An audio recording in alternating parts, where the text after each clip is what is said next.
Welcome, curious minds, to another deep dive. Today, we're plunging into, well, a real heavyweight.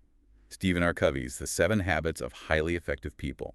Mm. And this isn't just, any book. It's really a foundational framework for understanding how to live a truly effective, principle-centered life. Okay, let's unpack this. Our mission today is basically to pull out the biggest, most important nuggets from Covey's work, give you a solid grasp of these core ideas, and maybe how you can start applying them. Absolutely. And, it came out way back in 1989, but its influence just lasts and lasts. That tells you something. We're aiming to give you a bit of a shortcut here to really distill those core insights, the stuff that can genuinely shift how you think and act. It's all about timeless principles, not just the latest management fad or trend. Right. So where do we start? Covey kicks things off with a really fundamental distinction, doesn't he, between the character ethic and the personality ethic. He does. And it's crucial. The personality ethic is all that surface stuff: charm, communication techniques, positive thinking tactics, things that can look good, maybe get you short-term results. Yeah, the quick fixes we sometimes reach for. Exactly. But Covey argues that true, sustained effectiveness, the kind that lasts, that's built on the character ethic. We're talking deep stuff here: integrity, humility, courage, justice, patience, things that come from your core, building from the inside out. So focusing just on personality is like putting lipstick on a pig, maybe. It doesn't fix the underlying issues. Kind of. Or maybe like painting over rust, as you mentioned before. It looks okay for a bit, but the problem's still there, getting worse underneath. Character is the solid foundation. It's about who you are, authentically. Okay, that makes sense. And tied into that foundation is another core idea, right? This PPC balance thing. Ah, yes. Effectiveness, PPC balance. Okay. Production and production capability, Yeah. PC. What's fascinating here is it sounds simple, but it applies everywhere. Explain that a bit more. Production is the output, the results. Right. The eggs the goose lays, the widgets the machine makes, the tasks you complete. That's P production. And PC, production capability. That's the asset producing the results, the goose itself, the machine, or importantly, you. Your health, your skills, your relationships, your tools. Covey's point is you have to balance them. If you push solely for production, more eggs, more widgets, working nonstop without maintaining the capability. The deuce gets sick, the machine breaks down, you burn out. Precisely. You destroy the asset that produces the results. True effectiveness requires maintaining and enhancing your PC, your ability to produce, alongside getting the production itself. It's about sustainability. So it's not just about managing time, it's about managing yourself as the primary asset. That feels like a big shift. It is, and it sets the stage perfectly for the habits themselves. Okay, so let's get into those. Covey structures them in stages, right? Starting with private victory. That's right. Habits 1, 2, and 3 are about self-mastery. Moving from dependence to independence. You have to win the battles within yourself first. Here's where it gets really interesting. So, habit 1, be proactive.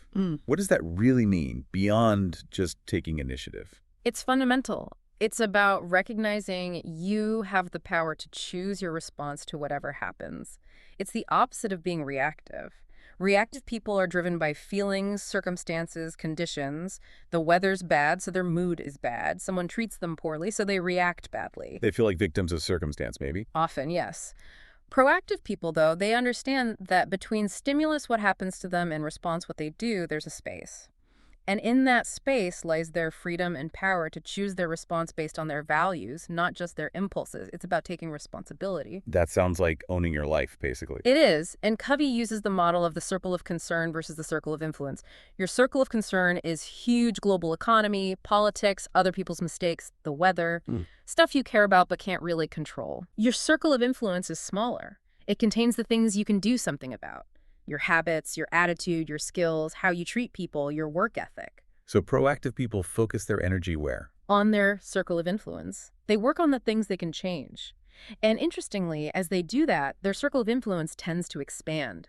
Reactive people, they focus on the circle of concern, blaming external factors, feeling victimized, and their circle of influence often shrinks. Wow. So focusing on what you can control actually gives you more control over time. That's powerful. It's the starting point for everything else. Self-awareness and taking responsibility. Which leads us nicely into habit 2. Begin with the end in mind. This sounds like goal setting, planning. It's deeper than just setting goals, though that's part of it. It's about having a clear vision for your life, living by design, not by default. Covey talks about how all things are created twice. There's a mental or first creation and then a physical or second creation. Like the blueprint for a house before you build the actual house. Exactly. You design it first, that's the mental creation. Then you build it, the physical creation. Habit 2 is about applying that principle to your life. You need to define what's truly important to you, what your values are, what you want to achieve, or who you want to be. That's the mental creation. So how do you do that? Well, he strongly suggests writing a personal mission statement, not like a corporate buzzword thing, but a personal constitution based on your deepest principles and values.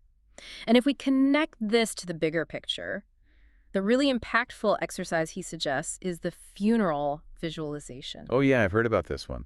Sounds a bit morbid. It can feel that way initially, but it's incredibly clarifying. Imagine your own funeral. What would you want your loved ones, spouse, kids, friends, colleagues to say about you? About the kind of person you were, the contributions you made, the impact you had. That really forces you to think about legacy, doesn't it? Beyond just the day-to-day grind. Absolutely. It helps you define your end in mind based on your deepest values, not just societal expectations or urgent pressures. It ensures your blueprint, your mental creation, is truly your own. Okay, that makes a lot of sense.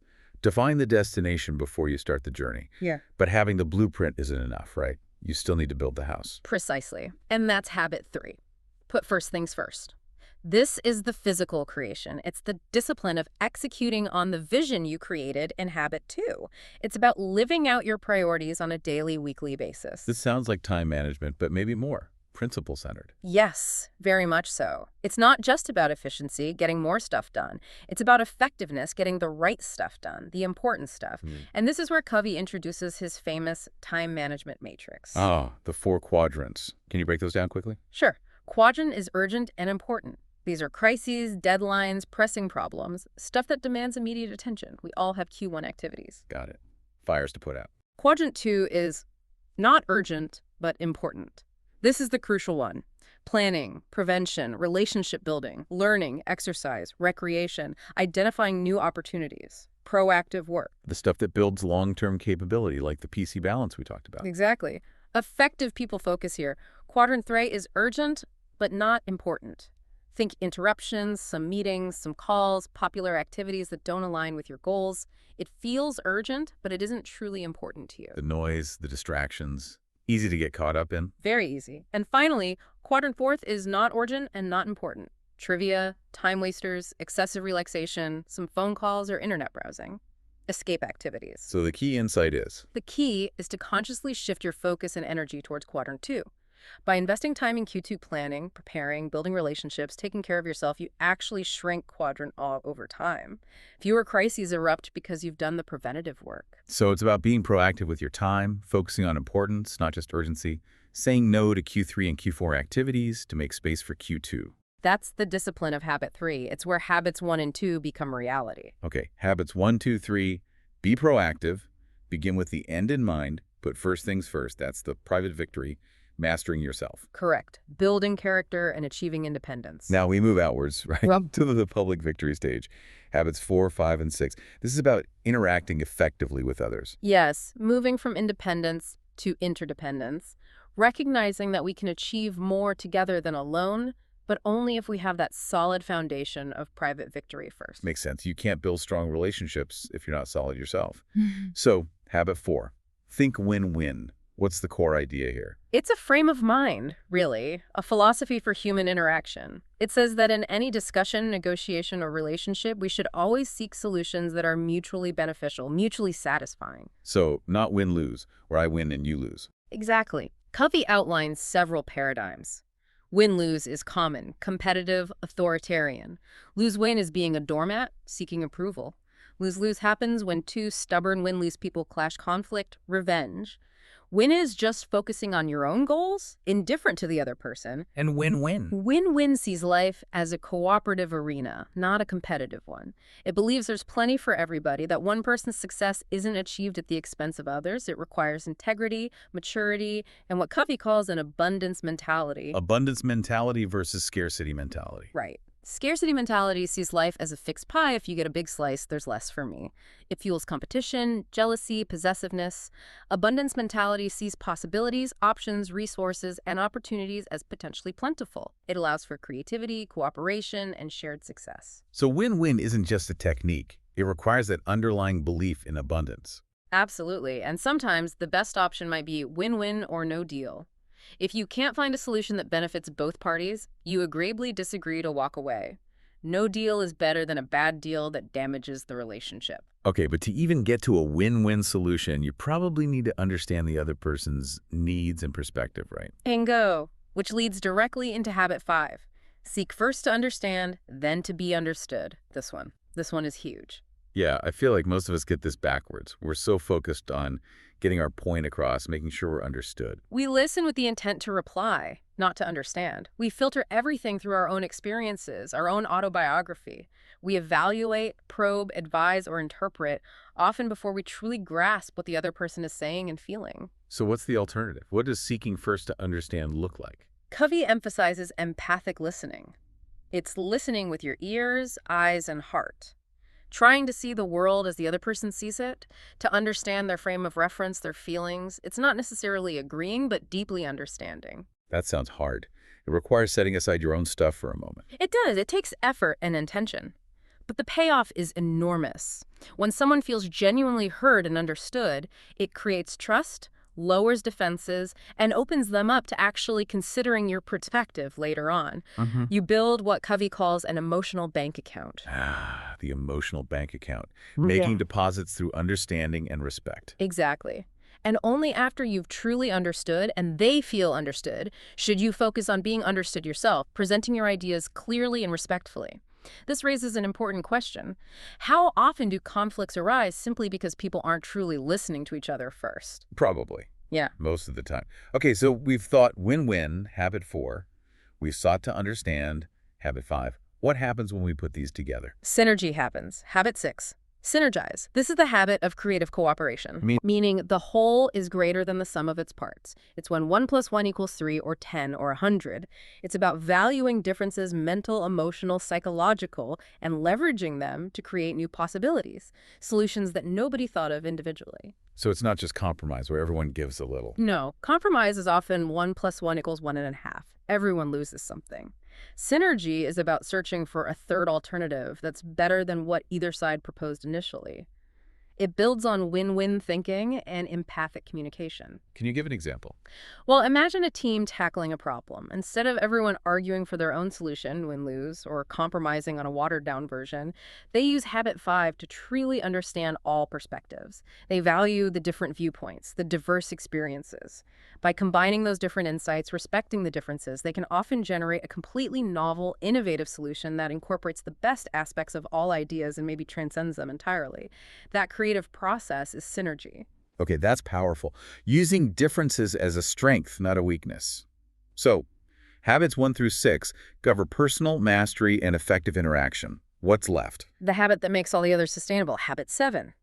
Sharpen the saw. Ah, the renewal habit, like take care of the goose or the machine, going back to that PPC balance. Precisely. It's about preserving and enhancing your greatest asset, yourself. Covey breaks it down into 4 dimensions of renewal that need regular attention. What are they? First, the physical dimension. Exercise, nutrition, rest, stress management, taking care of your body. Second, the mental dimension. Reading, learning, writing, planning, visualizing, engaging your mind. Continuous education and mental stimulation. Okay, body and mind. What else? Third, the social-emotional dimension. This is about our relationships, connecting with others, empathy, linking back to habit 5, service, building that emotional bank account. And fourth, the spiritual dimension, connecting with your core values and purpose. This can be through meditation, prayer, art, music, spending time in nature, clarifying your mission statement, linking back to habit 2. It's about finding meaning and peace. So it's holistic self-care, essentially. Body, mind, heart, and spirit. Yes, and it's not optional if you want long-term effectiveness. Sharpening the saw regularly increases your capacity to handle challenges, practice the other habits, and live a balanced, effective life. Neglecting it leads to burnout and decreased effectiveness across the board. Okay, so we've covered all 7 habits: private victory, public victory, and renewal. So what does this all mean for you listening right now? What's the big takeaway? I think the core message is that true effectiveness isn't a trick or a technique. It's a way of life built on unchanging principles, cultivated through habits. Yeah, and that sequence matters, right? You Bruh. need that private victory, self-mastery, integrity, proactivity before you can really succeed in the public victory arena of relationships and teamwork. You can't fake character for long. Exactly. And then habit 7, sharpen the saw, it just underscores that this is an ongoing process. Continuous improvement, continuous renewal. It's not a one-time fix. It feels like the book isn't necessarily about cramming more into your day. Not at all. If anything, it's about doing less of the unimportant stuff. It's about doing what matters most, as you said earlier. Aligning your actions with your deepest values and principles. Shifting from reactive firefighting to proactive, purposeful living. So for someone listening, maybe feeling a bit overwhelmed by it all, what's a good starting point? I'd encourage you to just reflect. Which one of these habits right now feels like it addresses your biggest challenge or offers the greatest opportunity for growth? Is it taking more responsibility? Habit 1. Clarifying your direction? Habit 2. Prioritizing better? Habit 3. Improving a key relationship? Habits 4, 5, 6. Or maybe just taking better care of yourself? Habit 7. Don't try to tackle all 7 at once, maybe. Definitely not. Pick one that resonates. Focus there. Fantastic advice. Well, thank you for joining us on this deep dive into Stephen Covey's The 7 Habits of Highly Effective People. It's clear why this book has had such lasting impact. Understanding these principles, even just starting with one, feels like a really powerful step. It truly can be. And maybe a final thought to leave you with. Consider which one habit you could start integrating, even in a tiny way, starting today or tomorrow. Maybe it's pausing before reacting, habit 1. Maybe it's spending 15 minutes planning your week with quadrant 2 in mind, habit 3. Maybe it's really listening to someone without interrupting, habit 5. Just pick one small commitment within your circle of influence. You might be surprised at the ripple effect it creates over time. Keep exploring these ideas. They really are timeless.